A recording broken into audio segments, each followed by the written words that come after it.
Hello students. पिछले class में हम लोगों ने ओम्स लॉ को देखा था और उसमें हमने देखा था कि B is equal to I R एक फार्मूला होता है जिसमें R क्या है, रेसिस्टेंस है। तो आज हम लोग देखते हैं कि ये रेसिस्टेंस क्या है, what is resistance and why it occurs. तो आइए हम लोग रेसिस्टेंस को देखते हैं। Resistance is a property of substance which oppose the flow of charge।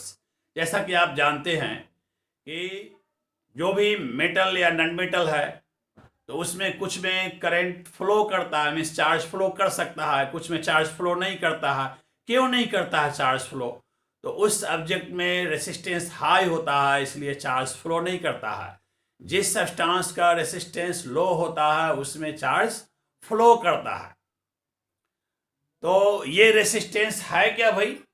तो resistance is property of substance which oppose the flow of motion of charge.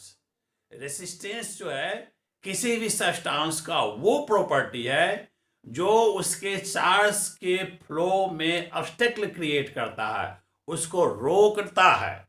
यही जो एबिलिटी है यही कहलाता है रेसिस्टेंस। कॉज ऑफ रेसिस्टेंस क्या है? तो अब देखिए, कोई भी जो सब्सटेंस है इसके अंदर बहुत सारा एटम में जो है न्यूट्रॉन, प्रोटॉन और इलेक्ट्रॉन होता है। हर एटम में यही रहता है।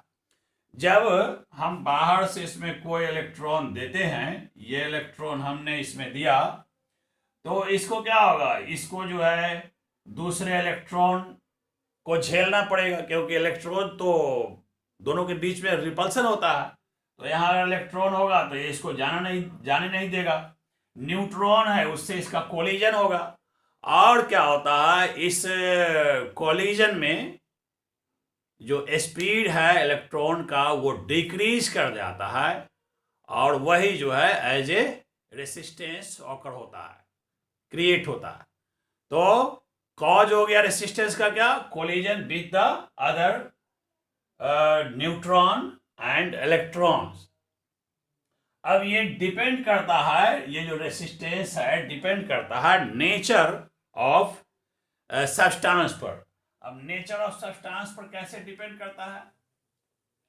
ये अलग अलग जो सब्सटेंस है, जैसे कि ये एक वायर है, दूसरा वायर ये है। अब इसमें हम लेते हैं, इसके अंदर जो है एटम है, मौलिक एटम है, इसके अंदर भी एटम है। इसके अंदर जो एटम है इसमें सेंटर में न्यूट्रॉन एंड प्रोटॉन रहता है भरा हुआ, और इसमें फिर ऑर्बिट, अलग अलग ऑर्बिट में इलेक्ट्रॉन रहता है भरा हुआ। तो अब हम लोग दो टाइप से यहाँ पर देखेंगे। ये है एक ऐसा सब्सटेंस जिसके सेंटर में तो सब चीज है ही, और इलेक्ट्रॉन की संख्या जो है 1 2 3 4 5 6 7 है। सब में जो है 7 इलेक्ट्रॉन है। 1 2 3 4 5 6 7 इलेक्ट्रॉन है। 1 2 3 4 5 6 7 इलेक्ट्रॉन है। और इसमें आइए, इसमें जो है 1 2 1 2 1 2 ये इलेक्ट्रॉन है, और सेंटर में सब में जो है न्यूट्रॉन एंड प्रोटॉन है। अब अगर हम यहां से एक इलेक्ट्रॉन इसको देते हैं, तो इलेक्ट्रॉन जब देते हैं तो हम क्या करते हैं, एक बाय फोर्स इलेक्ट्रॉन देते हैं। हम जो है अगर सेल से देते हैं तो ईएमएफ फोर्स आपने पढ़ा होगा, उससे इसमें फोर्स मिलता है। तो ये इलेक्ट्रॉन जब यहां जाएगा तो ये इलेक्ट्रॉन इधर फोर्स लगाएगा, और यहाँ क्या है, अरे तो ढेर सारा इलेक्ट्रॉन बैठा हुआ, तो ढेर सारा इलेक्ट्रॉन जो है ये सारा जो है इसको इधर की तरफ ही ढकेलेगा, सब मिल करके। अब इतना इलेक्ट्रॉन जब इसको ढकेलेगा तो ये इसको क्या पार करेगा, या इलेक्ट्रॉन को इधर मूव करा पाएगा? नहीं, बिल्कुल नहीं। और ऐसी स्थिति में क्या होता है कि इसका इलेक्ट्रॉन जो है इधर मूव नहीं कर पाता है। जबकि अगर ऐसा सब्सटेंस, ऐसा एलिमेंट जिसके मॉलिक्यूल्स में कम नंबर ऑफ इलेक्ट्रॉन जो है लास्ट ऑर्बिट में है, ये क्या था, लास्ट ऑर्बिट का इलेक्ट्रॉन हमने दिखाया था, उसके अंदर का जो ऑर्बिट है उसमें इलेक्ट्रॉन और भी है, लेकिन ये लास्ट ऑर्बिट का इलेक्ट्रॉन था। इसके लास्ट ऑर्बिट में जो है 2 ही इलेक्ट्रॉन है। अब यहाँ जब एक फोर्स से इस इलेक्ट्रॉन को हम यहाँ पुश करेंगे तो यहाँ क्या है, 2 ही इलेक्ट्रॉन है, तो 2 इलेक्ट्रॉन इसको इधर ढकेलेगा ये भी, बट इससे कम ढकेलेगा, और हम जो फोर्स दे रहे हैं उस फोर्स से कंपेल्ड होके यही इलेक्ट्रॉन जो है इधर की तरफ मूव कर जाएगा। यहाँ का जो इलेक्ट्रॉन है वो इधर की तरफ खिसक गया, और इसके फोर्स से ये इलेक्ट्रॉन जो है इसमें का निकल के यहाँ की तरफ खिसक गया, और इसके फोर्स से इसमें का एक इलेक्ट्रॉन जो है यहाँ चला आया, और इसके फोर्स से ये इलेक्ट्रॉन यहाँ आ गया और इसमें इलेक्ट्रॉन मूव कर गया।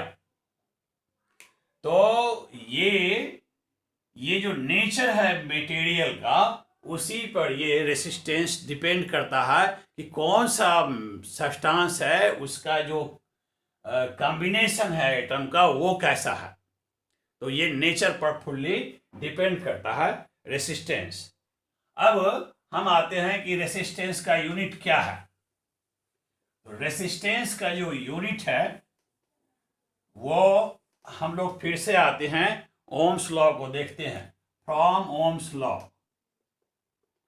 फ्रॉम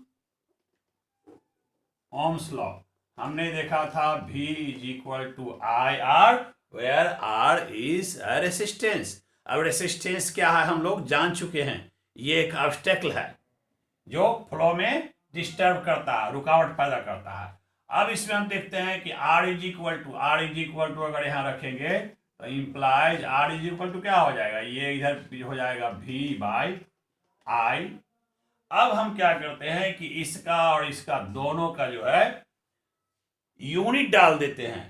तो इसका यूनिट क्या होता है, पोटेंशियल डिफरेंस का यूनिट क्या होता है, वोल्ट। तो इसका यूनिट डाल दिए वोल्ट, और इसका करंट का यूनिट क्या होता है, ampere.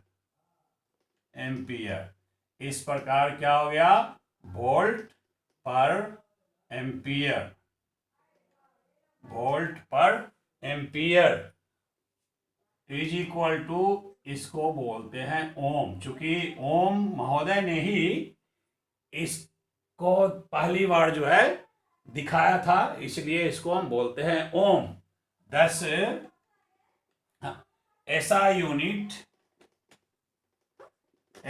Unit of resistance is ohm and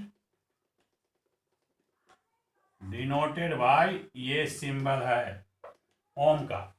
तो हमने देखा कि SI unit R is equal to V by I, और V का हमने ऐसा यूनिट डाल दिया, I का हमने ऐसा यूनिट डाल दिया, और इससे जो यूनिट बना वही जो है रेसिस्टेंस का यूनिट है जो क्या है, ओम है। और इस प्रकार ऐसा यूनिट ओम हो गया, और इसको हम लोग डिनोट करते हैं W से, ओमेगा से। ये ओमेगा का सिंबल है और इसको डिनोट करते हैं ओमेगा से। अब आपने देखा कि ऐसा यूनिट क्या होता है और रेसिस्टेंस का। अब हम देखते हैं कि 1 ओम क्या होगा। तो अब चलिए फिर से इसी में 1 ओम को हम डिफाइन करते हैं। 1 ओम कितना होगा, तो अब आइए फिर, since R is equal to V by I. अब अगर यहां हम लिख देते हैं 1, यहां लिख देते हैं क्या, 1 वोल्ट, और यहां लिख दिए 1 एम्पियर, तो ये हो जाएगा आपका, हो जाएगा 1 वोल्ट बाय 1 एम्पियर, 1 एम्पियर। तो 1 वोल्ट बाय 1 एम्पियर, ये 1 मिलके हो गया 1, और वोल्ट बाय एम्पियर मिलके हम देख रहे हैं कि हो रहा है ओम। तो ये 1 ओम हो गया।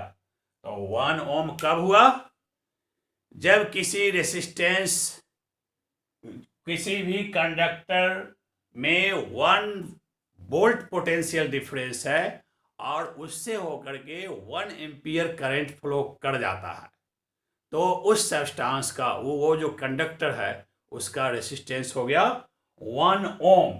इसलिए 1 ओम when 1 ampere current is flown through the potential difference of 1 volt, then resistance created by that conductor is called 1 ohm. तो आपने 1 ओम को भी देखा. अब हम लोग स्टॉप करते हैं हम इतना ही पर, और अगले वीडियो में हम लोग जो है वेरिफिकेशन ऑफ ओम्स लॉ देखेंगे. That's all. Thank you.